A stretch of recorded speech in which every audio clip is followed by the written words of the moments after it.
GM. Welcome to Web3 Academy. It is the weekly roll-up where we run down all the top news in Web3, everything you need to know from the past week to make sure you look cool, sound cool in front of your boss, in front of your friends. You know, you can explain Web3 to your mom. I'm Jay Bird, and this is Kyle Reedhead.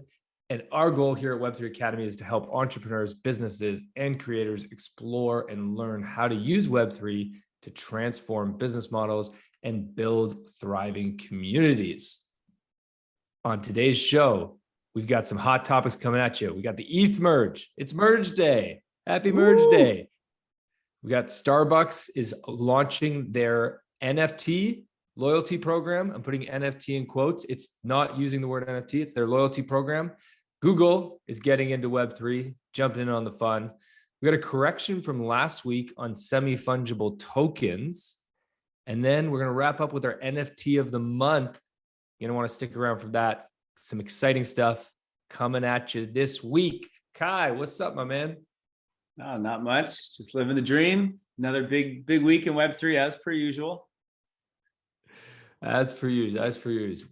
Well, what's something you're grateful for this week, Kyle? Oh, this week I am grateful for the Web3 Academy community and also the Web3 Academy DAO, which is, I mean, kind of the same thing. The DAO was born out of the community, but just been having a lot of conversations with members from in there that have been with us for a while, have been following along the podcast for a while, get a lot of good feedback from them. DAO's been working hard to kind of get on their feet, to figure out their direction. It's been really, really cool to kind of watch this all play out and just, you know, get to know all these people around the world, to be honest. So it's really, really cool. Also, along with that, we're trying to treat our community with a Lens protocol handle due to our partnership with Lens. And we keep getting rugged. I mean, not rugged, we keep getting spammed. We'll show you guys later in the show. We basically are not going to mention it anywhere else but on here. And we're going to show you the last thing you now have to do. I'm really sorry. But we now have 55,000 followers on Lens protocol, which is the largest profile on Lens by like more than double. So obviously we can't whitelist 55,000 people. It would break everything. So we're going to do one more thing that's going to help, and hopefully we can get you guys what you deserve. So I'm grateful for all of you and sorry to put you through all this. Just one more thing. Stick with us. You're going to get your Lens handle. Sorry that it's taken so long, but understand this is a problem that we are all dealing with of Web3 right now. Is there's Web2 too. Yeah, it's not true. just Web3, but yeah, it's just there's a lot of spammers. There's a lot of people trying to, you know, a lot of bots out there that are just trying to get whitelisted, trying to get on top of all these various platforms, and it's not. Take advantage of opportunities. What's your gratitude, Jay? I am grateful for my fiance Sam's family, and they are all here right now. Love. Thankfully, we all get along and love. I love my in-laws, and I love Sam's brother and his wife, and so they're all here right now. So we got a full house, and the reason they're all here is they're helping us renovate our home. So yesterday, I actually had to leave the home. I felt super guilty because they're all like working on the house and renovating, and I left to go to a cafe to do our work, and I came back. There was new flooring installed in the house. The outside of the house was painted. So shout out to Gord, Jane, Nick, and Julie. Thank you so much for allowing me to run a business while you guys renovate our home. Very grateful, very grateful. Super lucky. Kai, what's the Web3 word of the week? I mean, of course it's merge. We merged. We did it. We did it. We finally, I mean, we didn't do it, but someone did it. I'm grateful for those people that did it for us. And we're finally there. There's no more proof of work. We have moved on to proof of stake. And here's a tweet from Vitalik, which says, the merge will reduce worldwide electricity consumption by 0.2%. That's pretty significant, man. That's crazy. I mean, I don't know what, if Bitcoin went to proof of stake, I wonder what that would reduce by, but 0.2, that's a very large amount. considering it's the entire world's electricity grid. So hopefully that gives us some nice PR that, hey, crypto is actually doing things here, trying to reduce electricity consumption in the world. But yeah, we did it. We did it this morning. Well, morning for me. I don't know what time it would have been for you. I'm in Europe, so it was at, I think, 9 a.m. ish is when it happened. And it happened with basically no issues at all, and we're all good. And what's funny is sailing. You wake up and it's kind of like a birthday where it's this big thing you talk about, you think about it all year, and then you wake up, you're like, well, it's just another normal day. I mean, nothing really changes in my day-to-day anyway. I'll tell you what does change though. If you're watching on YouTube, you can see we have ultrasound.money, the website up, which has been tracking a lot of the ETH issuance. So we actually did Twitter Spaces yesterday as well, where we talked a lot about the tokenomic changes in Ethereum. And one of the big things is it reduces its inflation rate by like 90%, which is pretty insane. So you combine that with EIP 1559, which is the burn. So when there's transactions, it burns some of the ETH.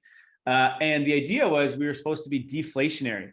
So Bitcoin has 21 million, that's it. Well, Ethereum is actually it doesn't have a set number. It's actually just going to go down and down and down, making it very, what's the word they're looking for? Scarce. And so since this morning, I mean, for me recording, it's now 5 o'clock.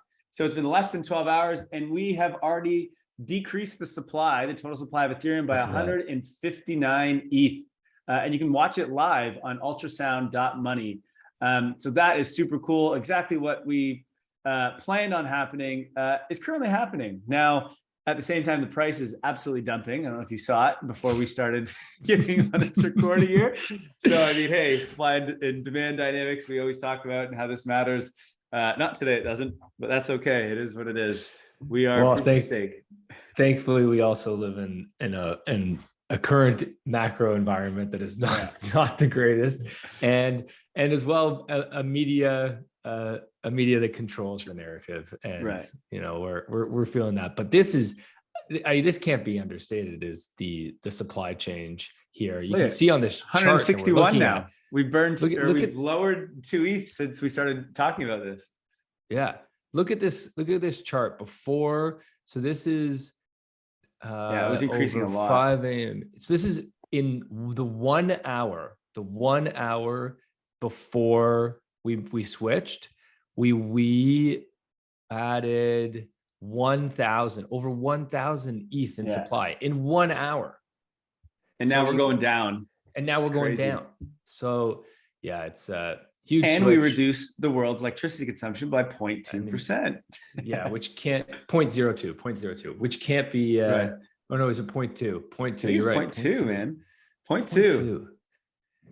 There's going to be a lot of, I think that the big take here is what's going to be the impact over the next few months on the number of enterprise that are going to enter into Web3, because one of the major things stopping them was the environmental impact, and they didn't want, somebody like, I mean, the fact that Starbucks is entering right now, is that because they saw this coming, right? Like, I think that there's definitely some enterprises that will be coming to the space. So I wonder how long that takes to play out. It's like, we know there's this kind of supply and demand shock with Ethereum. We know that reducing the carbon footprint is going to allow more businesses to come in. Like, does that happen immediately? Were they ready for it? Or were they like, let's not even start thinking about it until they actually successfully do the merge? So now it's like, okay, it works. Now we start to plan and build, which means we're a year out, or were they already planning? I don't know. I guess we'll have to see. I mean, it's a good guess on Starbucks. They launched 2 days before this happened. Speaking of launching, here's Ethereum proof of work. We have their Twitter up, and they are now live. They went live literally an hour ago. So there is a proof of work chain. It's called ETHW mainnet. That's about all I know. The symbol is ETHW. Wait, well, hold up one sec, Kai. Hold up. What is Ethereum proof of work? Yeah, so this is basically the miners that were originally validating or securing the Ethereum network. Well, they have all been shut off, and now we just use proof of stakes, right? So all those miners all around the world, they're their equipment is essentially useless. So they all banded together and said, hey, let's just fork Ethereum and we'll just keep mining, but this one will be called ETHW. And they just basically duplicate everything that's on that on the existing blockchain, and they just continue on down this route. And they just forked it. And so they continue to earn ETH, but it's now ETHW, and that price will be very different than what normal ETH is. We'll see. Maybe it's more, maybe it's less. It depends on the markets and what they decide. Now, we've talked about this before, like everyone is supporting proof of stake. So you can assume that proof of work will just go down. Proof of stake will continue doing what it's doing. But we'll see. So this thing is now live. As for like, can you go and dump your tokens? I don't know how to do that yet. It's still too early. I saw something, I think Kobe tweeted that it's on Binance, or no, sorry, it's on FTX, the token. So you can actually get your airdrop there. I don't know if this is true though, but if you do have an FTX account, I'd go check that out. And you might be able to get, I think it's just ETH at that point.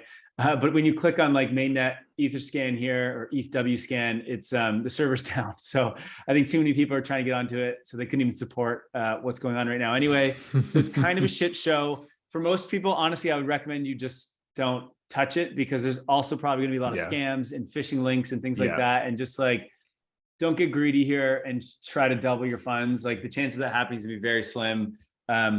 Just keeping on and probably just forget about this.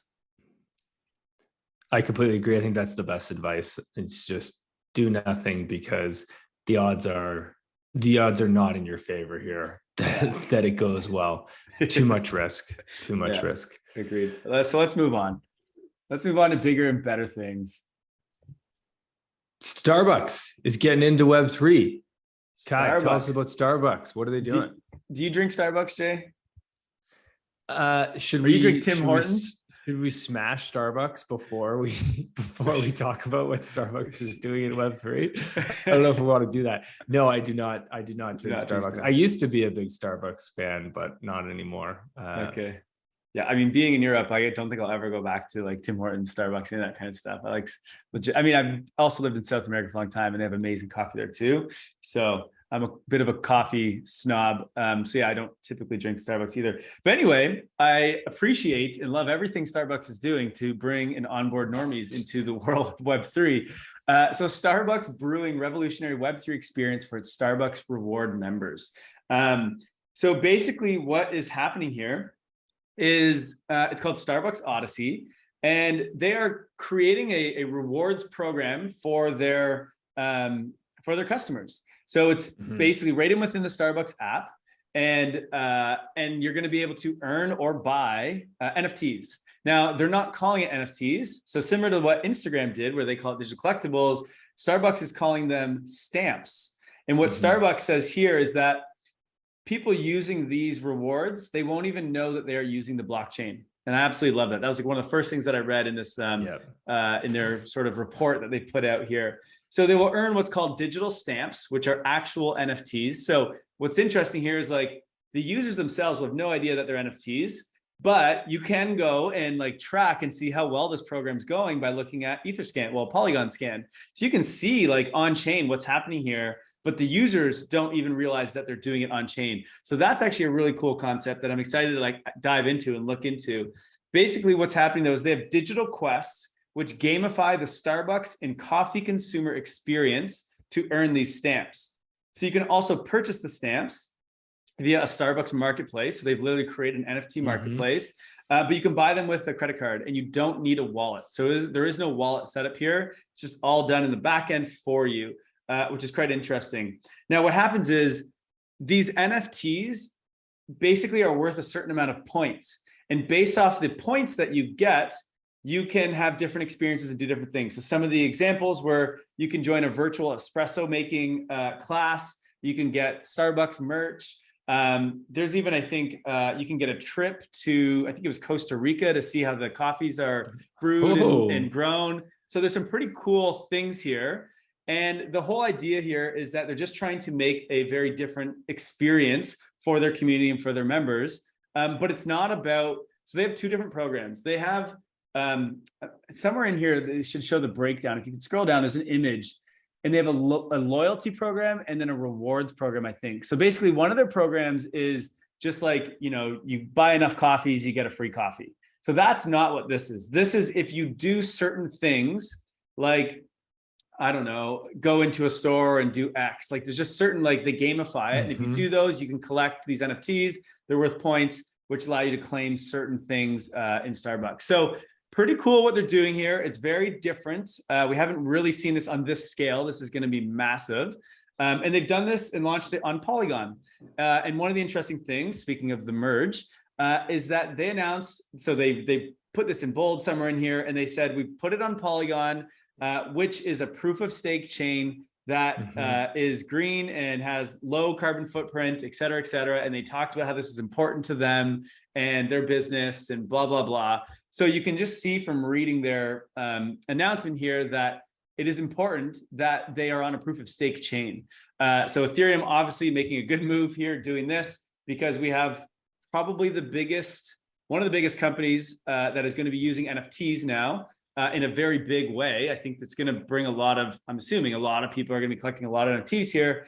And they're worried about what? One is the user experience. So making sure that people don't even have to create a wallet. They don't even know it's an NFT.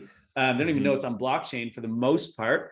And then they care that it's green, right? They care that it's on green technology. So some big takeaways there. Very exciting. Are you going to be taking and doing the quest, Jay?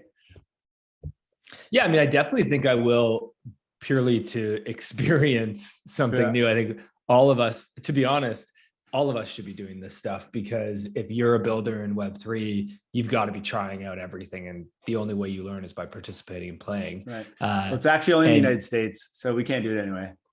Oh, what? Rugged again. I see it right there. It says United States. Canada, rugged again. Well, if you are in the US as of September 12th, which was just a few days ago, you can sign up for the wait list. I don't think the program, the Starbucks Odyssey, launches until later this year. Later this year it launches, but you can get on the wait list. We'll put the link for that in the show notes. I think that the few big takes that I have from this are, this is Web3 at scale that we have not seen yet, right? Like this is, I don't know how, I know that Starbucks loyalty program is one of the biggest in the world. I don't know exactly how big it is in terms of how many millions of users, but millions of users are on it. So you're talking about the potential for millions of people to onboard to Web3. And as you said, they're not, this press release that we're looking at uses the word NFT, uses the word blockchain. But if you go into Starbucks marketing materials for this, they are not using the word NFT, they're not using the word blockchain, and they're going to onboard millions of people to Web3 that don't even necessarily understand the back end. And that's fine. You don't need to know the back end. You just need to know the functionality. I think the other great part about this to me is I used to use Starbucks. I used to be quite an avid Starbucks drinker. And I still probably have points somewhere. Now I can't, my points are not going to transfer over to this, but it would be nice if you were a user of something and then you stopped being a user, if you could go sell your reward points. And in this case, if there's a marketplace, there's the potential to trade and to sell them. Okay. I was just going to ask, I was going to say why. So if no one knows it's an NFT and that's on the blockchain, it's not really an open thing. Like you don't even have a wallet. So it's all within Starbucks. Why even make an NFT then? Why not just do it? But this gets into, okay, so you build Starbucks is going to build their own ecosystem, right? So they're going to have their own marketplace. So you can stay within Starbucks. You can go into the marketplace. Maybe you can't. I would assume you could sell, and I would assume you could trade in the marketplace. And so we'll see. Or maybe that's like an eventual plan. I guess the other thing is this. The other big unlock here that I think we don't get is, if not using Polygon, which is an existing it's an existing database, then they have to go and build their own royalty programs database to store all this data, secure all the data, and manage all that, which means they need data centers and they need, all these people, whereas it already exists on a blockchain in a way that just won't go down. it's like 100% uptime, blah, blah, blah. And so they can just go and use this existing one. So it actually saves them a ton of money building out this royalty program, and a ton of risk as well, because it's more secure, can't get hacked. So I guess maybe that's also part why. But yeah, maybe they're going to open it up. One other thing too, I think, is let's think longer term. Once we get into the metaverse, think about what this data being on chain does for a metaverse experience. So now you can start to create social experiences within the metaverse for your users who have certain numbers of stamps or who are using their stamps at the same time. That, I think that is also there's a longer term play there with the ability to connect in the metaverse. Yeah, we'll see. I mean, I guess same with like Robinhood, when they introduced allowing you to use crypto, you could only do it within Robinhood, but then eventually they allowed you to send it, out to your own personal wallet and on a non-custodial version. And so and now they're creating their own actual wallet. So like it was a phased approach, and maybe Starbucks doing the same kind of thing, which makes complete sense. So this is interesting. So, okay, we just talked, we have Starbucks, one of the biggest loyalty or rewards programs in the world, is now using NFTs. We have Instagram and Facebook. Okay, so not NFTs, sorry, stamps. Then you have Instagram and Facebook, the two biggest social apps in the world for the most part, which is integrating NFTs, calling it digital collectibles. So huge. We had Ticketmaster, right? The biggest like ticketing program in the world, which is starting to integrate NFTs. And now we have Google, which is the biggest monopoly in the world. I don't even know, just the biggest everything.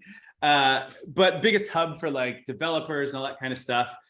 They create anything and everything. And they are now have partnered with the Ronin Network and Sky Mavis. So if you remember, we haven't talked about them a lot in a while, but Ronin Network is the network that runs and hosts Axie Infinity, which was the big Web3 game based off NFTs and tokens. Was a really big like 2021 and even I think 2020 a little bit, but it really took off 2021. So anyway, they built their own blockchain because it was not scalable enough on Ethereum, and that's called the Ronin Network, and it has its own validators to secure the network.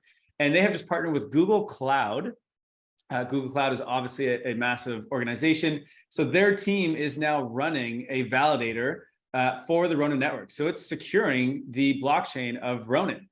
So that is super, super cool. It's a big partnership. And it shows that Google is taking blockchain seriously, so much so that they want to be involved in the Ronin Network, which is one of the biggest NFT marketplaces with the most volume, I think, or sorry, not volume, transactions, I believe. Most transactions, yeah. Yeah. So a big play, Sky Mavis, Ronin, obviously a big player in the blockchain space, and in gaming, they have plans to make many games.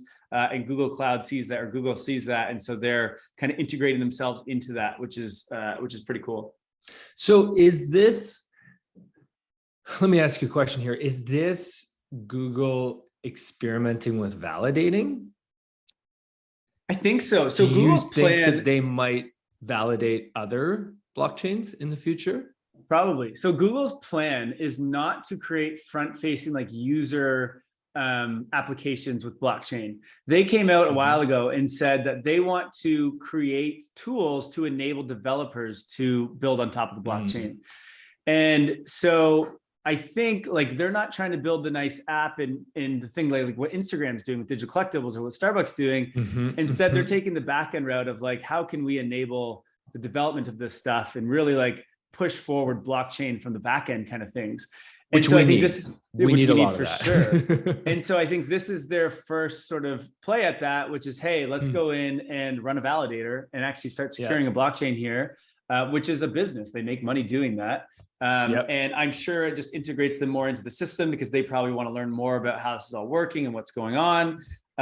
So yeah, I don't know where this technically goes, but I don't see why most companies aren't like eventually running a validator for Ethereum and other blockchains, right? Like totally makes complete sense.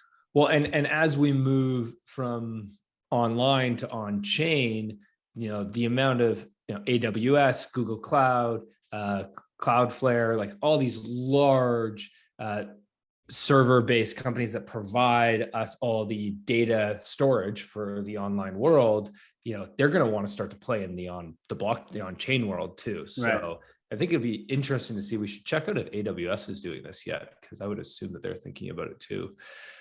Yeah, maybe. So Google's actually doing a few things in the blockchain and Web3 world. So they also had the Ethereum Merge countdown. This went pretty viral on Twitter over the last couple of days, where you could literally just Google Ethereum Merge, and they had a countdown, like a live countdown to when the merge is going to happen, showing when the actual block is that it's going to merge at, and they had the black and the white panda coming together as the time went down, and then eventually they like hugged. That's like the big meme of ETH is merging this. And so there was actually someone from Google who tweeted this out, and he says, "Oh, this was built by my team." And so what we're seeing here is sort of Google, and I don't know if they're doing this tactically or if this is just different parts of their organization that just happens to be doing this, but it's like they're not doing the big splash thing like Instagram and Facebook, but they're like, hey, we're going to support here. We're going to put this little fun snippet in here. So it's like, it looks like they are trying to warm up the Web3 community, you know, because obviously there's a lot of people like, oh, we need to get rid of companies like Google. And so Google's like, hey, we're supporting here. We're supporting here. And it's like, I don't know, we'll see where they go with it. But I get this feeling that they have something they're doing and they're just trying to like, give us little tidbits, you know, as we go, just to like keep us a little bit happy. We'll see. Speaking about getting rid of Google, we just wrote an article, which was released yesterday about how Web3 should build decentralized search engines, which would take over Google. So I think there's two sides to this, right? And I won't go deep into this. Go read this article because it really talks about the power that Google has and the problems that are a result of that power. One of the guests that we had on the podcast previously talked about how his company got completely rugged by Google. So we should create decentralized search engines. And that's something that everybody should understand, particularly if you're in the SEO space. Go give that a read. Well, this was the craziest thing that I learned writing this article was there's 4.8 billion people on the internet. 4.3 billion people use Google. 4.3 billion people. I was like, what? I knew it was a lot, but that is crazy. And so the power they have is wild. And so in the article, we didn't actually say like, we got to get rid of Google, but we said we can disrupt Google, and either Google's going to have to disrupt itself, or maybe Web3 incentives and tools can do it for them. And it's basically just aligning everyone that uses the search engine via tokens and things like that. It was more of a hypothetical discussion, but there are some companies that are actually already doing this or playing around with it anyway. So watch out, Google, we're coming for you. You and your 4.3 billion users. Yeah. Just give us a few. Just give us a few. Brian Armstrong tweets out, this is the CEO of Coinbase. I absolutely love what they're doing here. So this is super cool. So he tweets out, starting today, Coinbase will begin integrating our crypto policy efforts right into our app. These will help our 103 million verified users get educated on the crypto positions held by political leaders where they live. So check this out.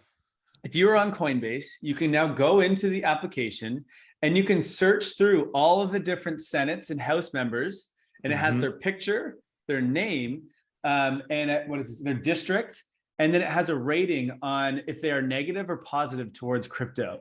So this tells you who you should be voting for in your district if you want Web3 and crypto to be the future.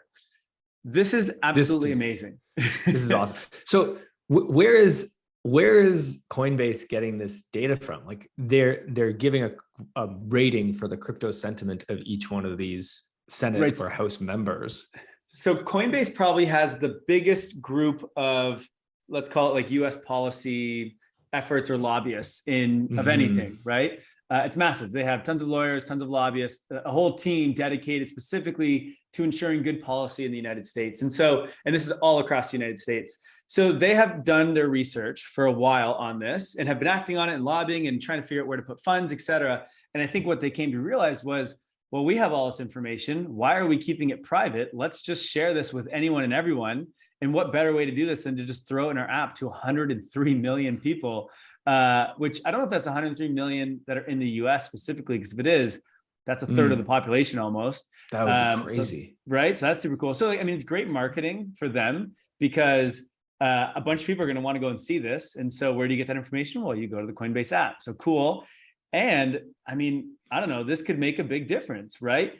I'd be scared if I was a Senate that was opposing crypto or Web3 right now, because, well, we can see it right here. And people in crypto are very loud and they take action, right? We are on the forefront of technology. We don't sit around and just let shit happen. We're trying to build a parallel universe here. We're trying to shape the future. And so you got a target on your back now if you're against crypto Web3 and you're in the Senate or the House. Watch out.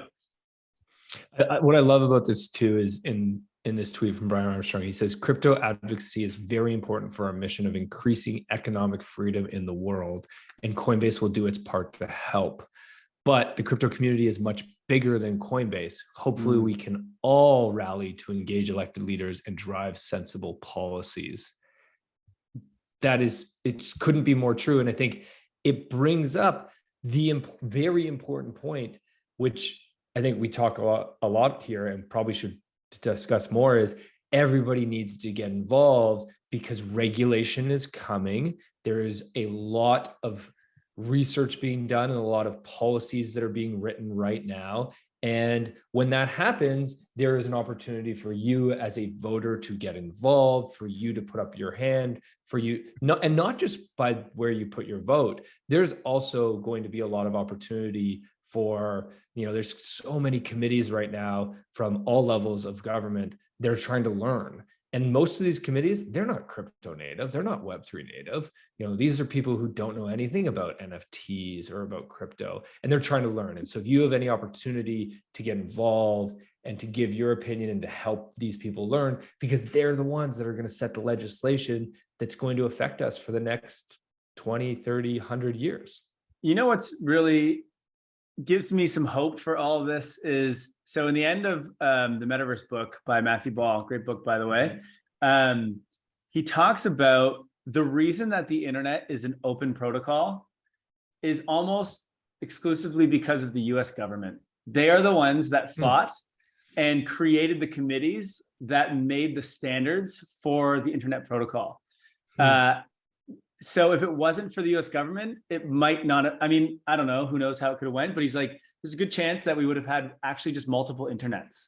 And so you sometimes might have had to get on a different network to go and use a certain site, kind of like what we have to do now with blockchains. And so hopefully, but here's the thing, the US government also tried to shut down the internet in the beginning. And then we fought for it. And when Napster happened, this was a big problem. And even before that. And so it just took some time for them to learn. And I don't know, this gives me a little bit of hope. We'll see. Yeah, no, I totally agree. All right, switching gears to NFTs, or should we say SFTs? Oh God. Last week on the show, we talked about saying exactly, brace yourself for more lingo being rammed down your throat that is very difficult to understand. So we'll try to keep you up to date on it all. Last week, we talked about FX Hash, which is one of the leading generative art marketplaces, launched FX Text.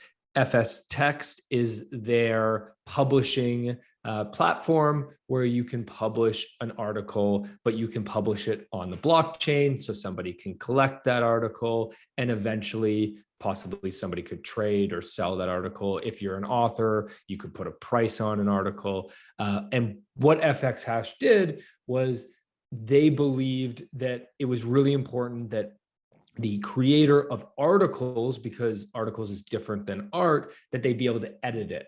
And so they built into the smart contract this ability to edit these articles, and they called it a semi-fungible token. And so we talked about that last week, and I went about my way and was like, oh, that's what a semi-fungible token is. Interesting. You can edit tokens. Okay. In the last week, I have been re-educated and have learned that I've learned there is no consortium that decides what these labels are and what the true definition is. And so semi-fungible token is actually already being used mainly by the gaming industry to define something very different. And I think this is more likely when you refer to a semi-fungible token, this is what people are referring to. And it actually led to a great conversation about semi-fungible tokens, which with Michael Sanders, who's one of the co-founders of Horizon, which has created one of the biggest blockchain games, Skyweaver, we are publishing that conversation next week. So check that out. But let me just give you that will be, if you really want to dive deep into this, go listen to that show. But let me give you this sort of Cole's notes on this. Okay, so we have two types of tokens. We have ERC20 tokens, which are fungible tokens. And then we have ERC721 tokens, which are non-fungible tokens, okay? Then what happened was, as game developers were starting to create games, they realized that they needed another type of token, because when you're in a game, very often in a game, you might have, let's say you have a shovel in your game, okay? You don't need, if you had a fungible version of that shovel, well, then there would be, I don't know, 100,000, a million of that shovel, right? But often in a game, you want to limit supply of something, okay? So if you had a non-fungible version of that shovel, well, that's just confusing. You don't need, 1,000 one-of-one versions of a shovel. Then you get into this like conversation of like, what's the difference between each one of those shovels? Is one more valuable than the other one? It gets really confusing when you start to want to like trade and have a marketplace and you want to sell those shovels.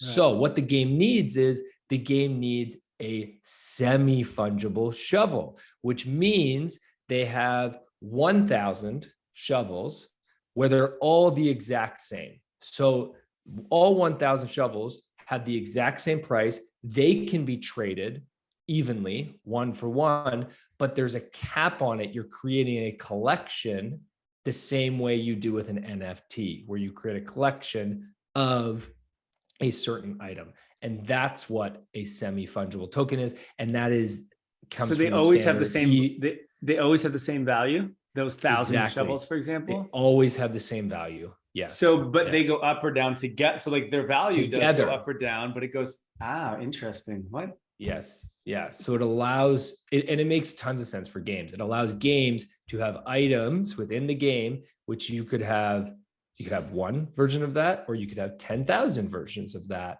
And the value of all of those stays the same. But how is that any different than a fungible token? Because my understanding is that a fungible token does not allow you to create it as a collection. Right. In the way the smart contract is written. You can't have a collection with a fungible token. Right. Gotcha. Interesting. Well, we will continue to dive further, but first, Jay, thank you for admitting and saying, hey, you know what? I wasn't fully correct about what I said last week. And you learned over the last week and came in and preached and taught us some more. So we'll continue to do this on whatever the heck semi-fungible tokens are. That's what we do. That's what we do here at Web3 Academy. And let me tell you, this happens all the time. No, we're always learning. And if you ever, on that note, our listeners, if you ever catch us saying something wrong, please tell us. Let us know. We're by no means perfect. This space is moving and changing so fast. And so if you catch us saying something wrong, let us know. Or if you catch us saying something that you're not quite sure about, or you want more explanation on, let us know. Happy to dive deeper into things for you. We're here for you guys. We do this for you. Hit us up on Twitter. Okay, Ford is also entering the metaverse with virtual automobiles and NFTs. So Ford made an announcement. This is still early in their plans. They've just basically done a press release saying that they're going to do something, and they filed something like, I think it was like 20 different 19 trademark applications around virtual cars, around virtual automobiles, all connected to their brand names like F-150 and Explorer and Mustang and all of those. And so we'll see what they do, but I think here's another example. maybe these are semi-fungible tokens, right? Instead of being non-fungible. Maybe Ford decides that, okay, you want to drive the 2024 F-150 in the metaverse. Well, there's going to be 100,000 of them, right? And you want to buy one of those 100,000, you can buy one of those 100,000 and your avatar can roll around the metaverse in the F-150. It looks like they're going to have featuring non-fungible tokens and digital collectibles. I think that's the exact same thing, but that's what they say here in this article. Instagram would say it's the same thing. Can't be a digital collectible if it's not an NFT. That's I think that's the truth. Getting into the language discussion is a whole other one. We'll have to. Raul is making a Web3 dictionary right now. Our boy Raul, who runs all of our social media, he's making a Web3 dictionary. He's going to make sure you guys understand the language. LeBron, what's LeBron doing? LeBron James, the king, they say, of the NBA. And one of the greatest athletes of our generation. Okay, LeBron James has partnered with Artifact, which is Nike's Web3 play. And through this partnership, Artifact has updated the traits of one of their Clone X. So this is very interesting. I was getting into the technical side of this. Basically, so Artifact owns Clone 7968, and they gave it an LBJ beard and a chosen one crown to make it look like LeBron himself. And these traits are one of one. So they basically clearly updated their NFT. Now, did the picture itself update, or was it just the like traits here? The picture updated? This is the picture. Here's the before. The before, it has no beard, and the after, it has a beard, and also its skin color got darker to match LeBron's skin color. Yeah, I don't understand exactly how they did this. I mean, they own the NFT. They also own the collection. So, I mean, we are finding out and learning that NFTs are not as safe as we all thought they were, and the IP rights and all those things are not necessarily as solid as we thought they were. I do know that, so that they added the metadata. That's the traits here. And so basically, this is the same as like royalties and stuff, where basically a marketplace just needs to either accept or not accept the metadata. So you can change that anytime. I know when we launched our NFT with Unlock Protocol, the one for our rabbit hole course, we could update our metadata multiple times before or after we minted as well. I don't know about changing the picture, but I think that's also just metadata. So I don't know what the rules are and how, I mean, there's no rule, I'm sure, but just like, can you just change any image you want if you created the collection? Like, we need to dive into that. We need to get someone on that can go into this technical stuff. Yeah, it's explain because this is not just this is separate from IP rights. IP rights is a whole other thing. This is like the technical side of can you update, and I guess it's the metadata. It's not the on-chain data. So yeah, we'll dive into it deeper for everybody at some point. All right, let's take a quick break of this episode to update you on what's going on with Lens Protocol. We want you, our friends, to get your Lens handle because we want to chat with you on Lens, on Lenster, on LensTube. We're posting content on there, and we want to engage with you. And we know that you guys have been, waiting and wanting this, and we're doing everything we possibly can to make this happen. If you can see up on our screen right now, we have our Web3 Academy profile from Lens Friends. And we are currently being followed by 55,000 people, which we know is not 55,000 people.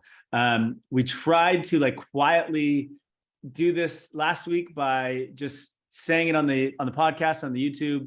And I mean, we didn't have 55,000 people listen to the episode. So there's no possible way that 55,000 community members, we want this to be our community who gets this Lens Protocol handled, not every person in the world. But what's happening here, I think, is people are just creating hundreds of MetaMask wallets or accounts and then following us because they're expecting to get a Lens Protocol handle. Well, guess what? Sorry, but we're not going to do that. And Lens isn't either. So too bad. We absolutely get frustrated and hate when people try to take advantage of a situation. Super annoying, is what it is. For the real people that are listening to this, we have a solution. And it means you have to do one more step. And again, we are sorry for that. But this time it will get you it. And if they spam us again, it doesn't matter because here's how this is going to work. We have posted something on Lenster.xyz on our account. And it is a cool picture, a photo of Lens and Web3 Academy, and just kind of showcasing our partnership, given the NUX. So we love that. And what happens is on Lens, every post is an NFT. And so you can like it just like you could on, Instagram. You can retweet it. They call it mirroring, or you can collect it, which means you actually mint it as an NFT. And if you don't have a Lens protocol, as we said, you can follow us, which everyone has already done, 55,000 of you, and that mints your follow as an NFT, which is super cool. Well, now what you can do is collect this as an NFT. And so what you have to do if you want to get whitelisted is you have to go collect this. Now, here's the catch. It costs one Matic for you to collect this. Now, I don't know what Matic's at, but I'm pretty sure it's under $1 or somewhere around there anyway. Oh my gosh, yeah.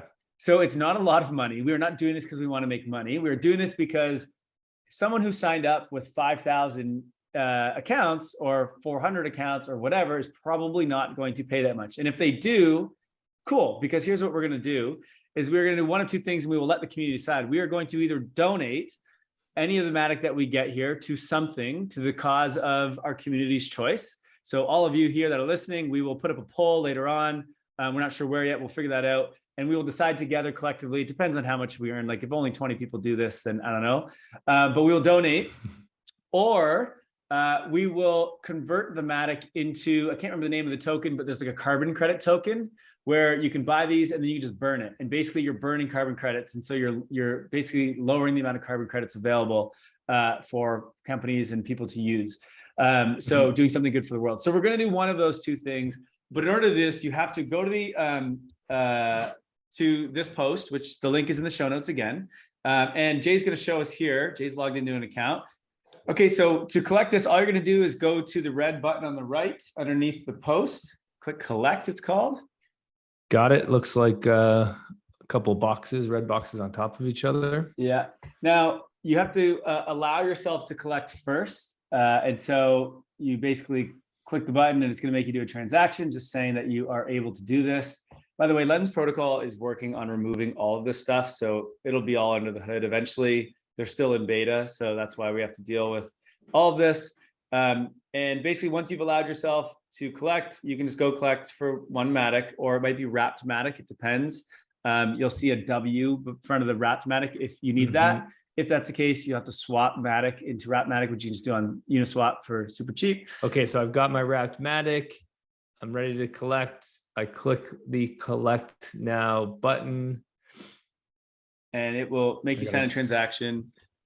You also have to be following us. So use the wallet that you decided to follow us with, or you got to just go follow us, whatever, because we're only allowing people to collect this who also follow us. Again, the point here is we're trying to get this to our community only, people who are committed to Web3 Academy, which is Jay. Jay is now a collector of this post. And so that's all you have to do. And I know it sucks. We're sorry, but it's the way she goes, right? Yeah, and I think it's like we said, let's make sure this goes to the right people. We don't need to get lens handles into the hands of a whole bunch of scammers who just want to profit and take advantage of it. We want to get it into the hands of people who are really using and doing it in Web3, and we know that's you. Exactly. Okay, next up, LG has launched a new NFT marketplace called LG Art Labs. And this marketplace allows you to buy and sell NFTs from your TV, from your LG TV. Interesting. So there's certainly no shortage. And I mean, I think NFT marketplaces are going to be something that we're going to be talking about this probably every week for the next decade, because that is the manner in which the whole world is going to use NFTs, SFTs. I mean, shit, we're going to be talking about SFT marketplaces too, as if one marketplace isn't already enough. But in this case, LG they're creating their own marketplace, and they're going to do it in a way that is so simple that you can do it from your TV, because they want to allow you to access Web3 right from your TV. And it's going to utilize their new in-app Wallipto wallet. Wallipto. There's a brutal name. Wallipto? What is that? Wallipto. I was gonna say, have you ever I been think on a that's browser crypto from and wallet mixed together. right? Have you ever been on like an internet browser from your like on your TV? It's such a pain to like Oh move yeah. around and get around. It's You like gotta this is like gonna be the worst UX in the world. TV browser plus like Web3. I was like, no way. But yeah. maybe they'll find a way to like put it all under the hood using this wallet. We'll see what they do here, but Well, hopefully you don't have to go to the you know, the browser. other big thing this connects to, which I think is really a big part of the art side of Web3 and of digital collectibles is, okay, so you buy a Damien Hirst piece of art as an NFT. Well, you want to show that off, right? You want that up on your wall. Well, all of the biggest producers of screens, TV screens, computer monitors, those things, LG being one of the biggest of those, are going to want to play in that space. And we're going to have computer screens Right. around our house. So instead of having a piece of art, on your wall, you're going to have a TV screen, and that TV screen is going to show your digital collectibles, and you're going to want to be able to access the marketplace, and maybe you want to sell that or you want to buy a new one. So it's a good take. You can see how eventually the user experience makes a lot of sense. Right. Just gonna have TVs all over your wall, and just anytime you want, you can just go on. It's touch screen. You can just go on trade on OpenSea or whatever you want. Yeah, and then you're going to be able to jump into your TV and jump into the metaverse, which will be virtual reality. Yeah, it's going to blow your mind. Okay, Linux is launching a foundation to support the development of open source wallets, and I'm sure they won't let anybody call it a wallipto. This is really exciting because this is called the Open Wallet Foundation, and one thing that we talk a lot about in this space is we need a lot of builders to create protocols and standards right now. And there's not a lot of money in that. It is difficult to create a business model for developing a standard. So what is happening is all the development of these standards and protocols are being developed on the side by the businesses as well. So it's like you got to start a business, but at the same time, you also got to go build the infrastructure, like the blockchain digital infrastructure. And that's tough, right? If you're a startup, like that is very challenging. So the best way to do this is to do this through open source, to do it through community. You build in the open, you have a whole bunch of people who are also trying to create the same business. You come together, and basically Linux Foundation is going to facilitate that by funding a lot of these open source developments, particularly around wallets, because we know that wallets is really, that's the on-ramp to Web3. So we need more wallets. We need wallets with the best, better wallets. We need better UX in wallets. This brings up an interesting conversation. Kai, I know that are you using Argent? Like there's all these smart wallets that are being used. And I don't know if you can explain the difference between like a regular wallet, which I believe is an EOA wallet, versus a smart wallet. So a smart contract wallet, I mean, I don't think I can explain the technical aspect of it, but Argent, for example, everything I do is right in that wallet. So like I can use Aave but I don't know that I'm using Aave. I just like, I can use the different, like I can stake my ETH in Lido, but I never have to go to Lido. I can just do it right in there. And it's right beside, like, let's say staking in Rocket Pool or whatever else. Like they're pulling things from the protocols and all putting it right in there. And so I'm interacting with smart contracts and that without actually going and doing it. I'm just doing it all on my wallet. I also don't have a seed phrase there. So they've completely got rid of the seed phrase thing, which is great. And you just have like friends that can verify it in case you lose your wallet, friends or family members, then you get to choose those.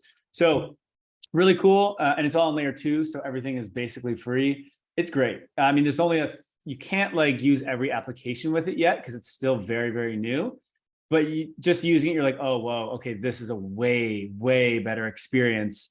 It feels like a typical Web2 app versus something like MetaMask, where you're like, okay, what the heck's going on here? You know, the seed phrase thing alone. I mean, if you go set up a wallet and at the same time you have to understand and learn about seed phrases and your private keys, and then you have to figure out where you're going to store that and go through the stress of what happens if I lose this, like there's a non-starter for the onboarding Right. of most people. So yeah, I think it also removes the layer of all these like signatures that you have to do. Like you just had to do it for when you minted that post on Lens. Those are all gone away, and it's just native right in the application as well. So you don't have to do all those kind of things. That's where this will go, and is already starting to happen. But cool. I think we need to do a full deep dive on wallets and the future of wallets and how that improves the UX. One day we shall. Okay, Thirdweb, which if you haven't used Thirdweb, if you are launching an NFT, Thirdweb is one of the best platforms to use for your smart contracts of NFTs. We are working with some NFT launches right now, and we're writing their smart contracts, and we're finding Thirdweb to be incredibly helpful, incredibly useful. So highly recommend it. Thirdweb has here a tweet thread about how you can set up a subscription-based payment model for your Web3 app. So if, let's say you had a Web3 app, and one of the best ways, if you have an app, let's say you had a Web2 app, one of the best ways to develop your revenue is to have recurring revenue through subscriptions, right? That's how every business works. Amazon Prime, Netflix. You probably have 20 subscriptions live right now, everyone. That's just how we do it. And so what this thread explains, and we'll link to it in the show notes, is it explains how you can have a very simple user journey where the user signs in with a wallet, pays the subscription using Stripe, so you can use fiat to pay the subscription, and then the Web3 wallet is used to access this restricted product. And because you're using Stripe, you can use Stripe's recurring payment setup, and that connection between Stripe and your wallet ensures that if they stop paying the recurring payment, then they no longer get access to the content. What's great here is you're using the wallet as your identity, essentially. So you don't have to create an account. Your wallet is not your payment. So using the word wallet is actually probably not the best idea here, but essentially your wallet is your login. It's your identity to give you that. Yeah. And then you're not even touching crypto. You're just using credit card and purchasing something the same way as you normally do.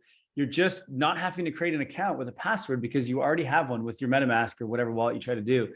So it's just connecting your identity to the app. But again, you can always disconnect from it anytime. So that's actually really cool. I love that. Yeah. Really, also really because cool. Subscriptions are coming, like reoccurring payments are already a thing using like Superfluid and Diagonal Finance, but it's very new. So it's still a bit of a clunky experience. So like if you're trying to build a product where you want scale and you want the masses to sign up for it, like Netflix, for example, they're not going to use crypto subscription payments, right? Or NFT payments. It's just not there yet for the masses, but this is where you could use a wallet and still have the ease of the fiat subscription service. That's cool. All right. Time for our NFT of the month, Kai. Hit him with it. You ready? Our NFT of the month is DigiDaigaku. DigiDaigaku. What is that? Everybody want to say that? Say that 5 times fast. DigiDaigaku. Daigaku. The G and the A is sound. DigiDaigaku. Yeah. Okay. DigiDaigaku. How many more? Looks like so. Floor price 6.5 ETH. Wow. Floor price. So DigiDaigaku launched as. Let me just give you some context here. 2022 unique NFTs. Clearly a shout out to the year 2022. Launched on Ethereum, launched August 9th, I believe. So about a month ago, and was a free to mint, and has over the last month become, I think it's number 7 on most volume traded NFTs over the last month. It's traded almost 7,000 ETH over the last month, which actually in a bear market, 7,000 ETH is a lot. In a bull market, that would have been nothing in a month. But in a bear market, that's a lot. And current floor price is 6.5 ETH, and this was free to mint. And okay, so why are we highlighting DigiDaigaku as our favorite NFT? Well, our NFT of the month. It's your for a couple favorite. reasons. I haven't decided yet if this is my favorite. You haven't decided. Okay.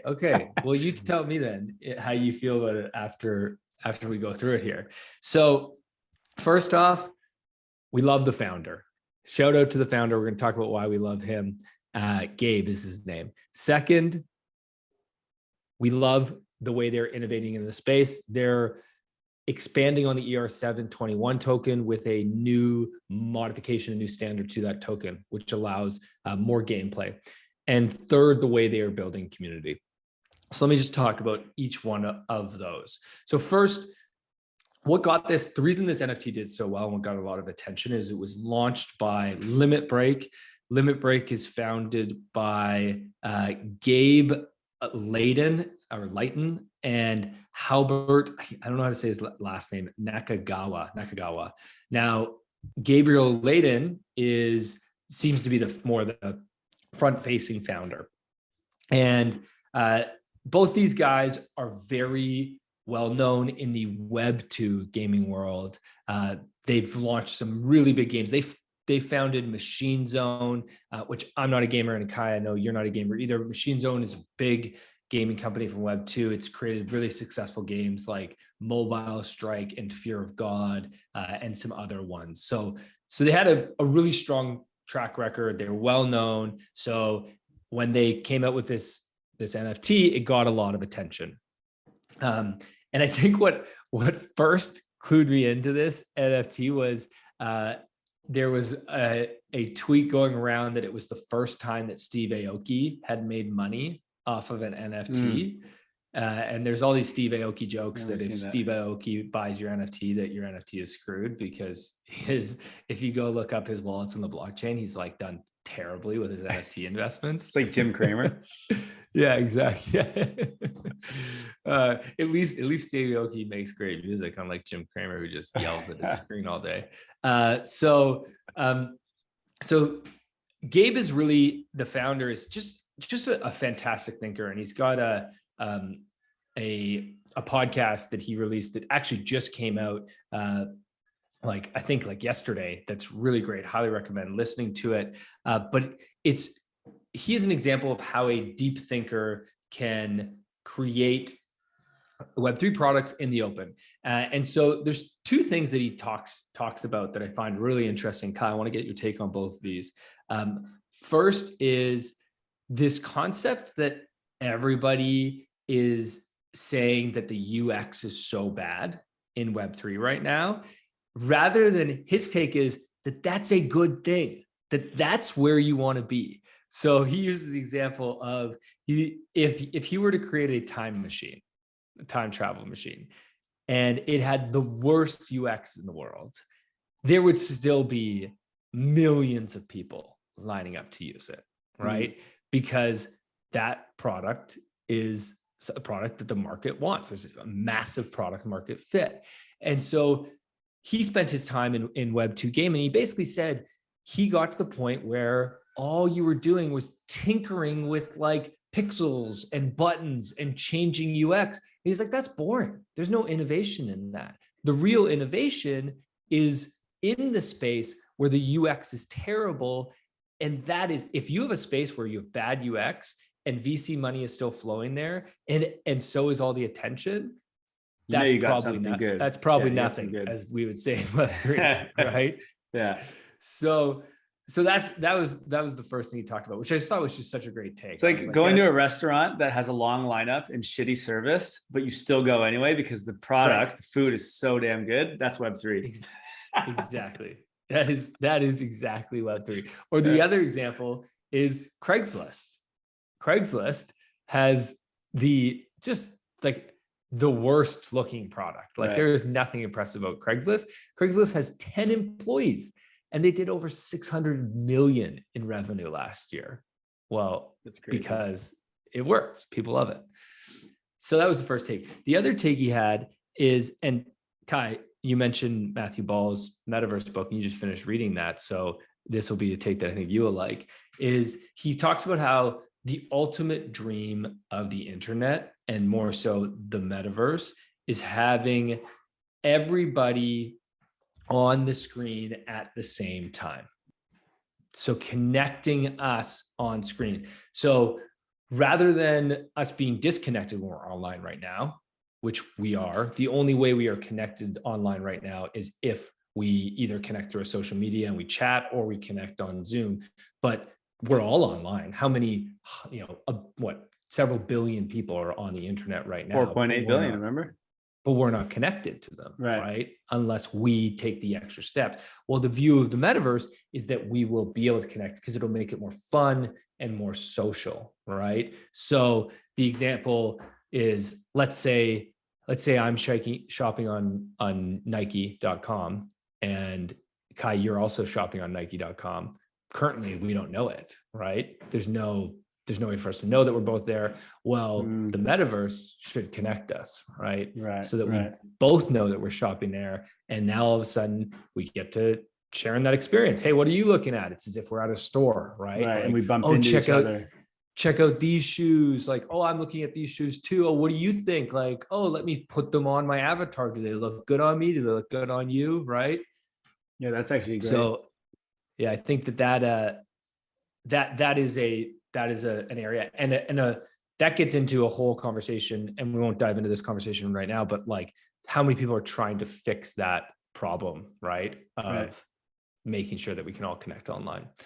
Okay, so love the founder, love the project too. Let me tell you about the project. So the project is obviously a gaming project, and what the project did is there's this tweet that Gabriel released. He says in this tweet, for those who did some research through our new Adventure ERC 721 token, which we released with DigiDaigaku Spirits, we thought we would give a more in-depth explanation of where we're going with the new Adventure Quest system. And then there's a screenshot of a whole bunch of code. And basically, I'll link to this we'll link to this in the show notes.